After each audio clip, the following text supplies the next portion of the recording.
ভাইরে, আপনারা এই আপাটাকে চিনতে পেরেছেন? এই আপা হলো বাংলাদেশের শশার একমাত্র ব্র্যান্ড অ্যাম্বাসেডর, যার জন্য অনেক বাঙালি শশাই খাওয়া ছেড়ে দিছে। এখন কেন ছেড়ে দিছে সেই বিষয়ে জানতে চেয়ে আমাকে লজ্জা দিবেন না। আপনারা এতটাও ইনোসেন্ট না যে কিছু বুঝেন না। মাস কয়েক আগে এই আপুটা ভাইরাল হয়েছিল বান্ধবীদের হাতে কুত্তা মার খাওয়ার জন্য। যদিও আপুটির কোনো দোষ ছিল না। আপুটি তার বান্ধবীর বয়ফ্রেন্ডকে মানসিক শান্তি দেওয়ার জন্য কক্সবাজার নিয়ে গেছিল। কক্সবাজার গিয়ে আপুটি তার বান্ধবীর বয়ফ্রেন্ডের সাথে খারাপ কিছুই করেনি, শুধু মাথার ঘাম শরীরের ঘাম বিছানায় ফেলে বান্ধবীর বয়ফ্রেন্ডকে মানসিক শান্তি দিচ্ছে আর হোটেলের সিলিং ফ্যানের দিকে তাকিয়ে রয়েছে। এখন আপনারা বুঝলে বুঝপাতা, না বুঝলে তেজপাতা। এই মহৎ কাজের জন্য আপুটির বান্ধবী তাকে তো পুরস্কার দিলই না, উল্টো সকল বান্ধবীর সামনে আপুটিকে দুষ্টু গালি দিয়ে কুত্তা মার দিল। অন্যায়ভাবে কুত্তা মার খাওয়ার পর থেকেই আপুটি রাগে ক্ষোভে রাত 12টায় ভাত খাওয়া শুরু করে দিল, মানে 12 ভাতারি হয়ে গেল। আপনাদের এই আপুটির কথা মনে আছে যে কিনা মিরপুরের একটা রেস্টুরেন্টে 6টা বয়ফ্রেন্ড নিয়ে কট খেয়ে বাংলার মানুষের কাছ থেকে 12 ভাতারির খেতাব অর্জন করে বাবা মায়ের মুখ উজ্জ্বল করেছিল। সেম খেতাব অর্জন করেছে বাংলাদেশের শশার একমাত্র ব্র্যান্ড অ্যাম্বাসেডর আপুটি। এই জন্যই কবি কেরামতন্দ্রনাথ ঠাকুর বলেছেন, শখের নারীকে কষ্ট দিস না, শখের নারী কষ্ট পেলে 12 ভাতারি হয়ে যায়। আমার খুব আফসোস হয় বাংলাদেশের শশার একমাত্র ব্র্যান্ড অ্যাম্বাসেডরের বাবা মায়ের জন্য। উনারা সন্তান জন্ম দিয়ে বাংলা বাজারে ছেড়ে দিছে। সন্তান কি করে না করে এদিকে তাদের কোনো খেয়াল নেই।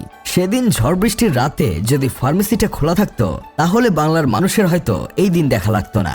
সত্যি কথা বলতে কি, লজ্জাও লজ্জা পাবে শশার ব্র্যান্ড অ্যাম্বাসেডর আপুটির কাজকর্ম দেখে।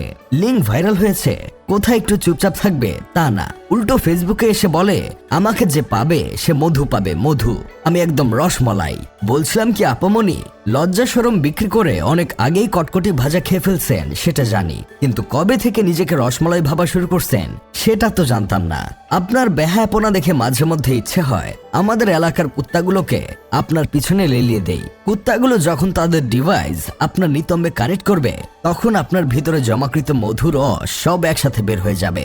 কথায় আছে ছোট মরিচের ঝাল বেশি। আমার বন্ধু কেরামতের মতে এই মাইয়া দেখতে ছোটখাটো হলে কি হবে, এই মেয়ের সাগরে যতগুলো মানুষ ডুব দিয়েছে ততগুলো মানুষ লিবিয়া থেকে ইটালি যাওয়ার পথেও ডুবে মরে নাই।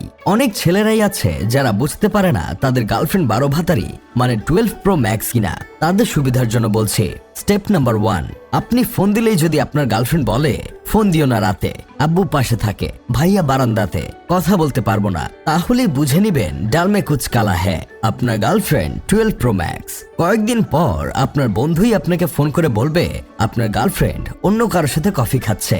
আমার বন্ধু জানে সবই কার সাথে খাও কফি।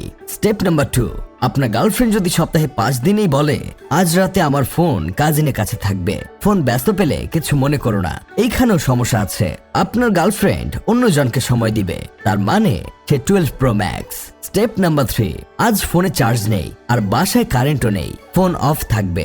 এই কথা আপনার গার্লফ্রেন্ড প্রায় সময় বললে একদিন খোঁজ নিয়ে দেখেন গার্লফ্রেন্ডের এলাকায় 2 মাসেও কারেন্ট যায়নি, সিম চেঞ্জ করে অন্য জনের সাথে কথা বলবে, তার মানে আপনার girlfriend 12 pro max. Step number 4, 3 দিন 3 জনের সাথে আপনার গার্লফ্রেন্ডকে দেখার পরও সে যদি একই ডায়লগ দেয় ও তো আমার কাজিন হয়, তুমি কি আমায় সন্দেহ করছো, তাহলেই বুঝে নিবেন আপনার টুট মারা সারা। স্টেপ নাম্বার 5, আমায় আইফোন কিনে দাও, আমাকে ডায়মন্ড রিং কিনে দাও, আমাকে শপিং করিয়ে দাও। নন স্টপ আপনার গার্লফ্রেন্ড যদি আপনার কাছে এইগুলো বলে তাহলে ভাই বুঝে নিবেন গার্লফ্রেন্ড 12 প্রো ম্যাক্স। উপরের এইগুলো মিলে গেলে বুঝে যাবেন আপনার গার্লফ্রেন্ড রাত 12টায় ভাত খায়, মানে 12 ভাতারি। তাই পোলা মানুষ সাবধান।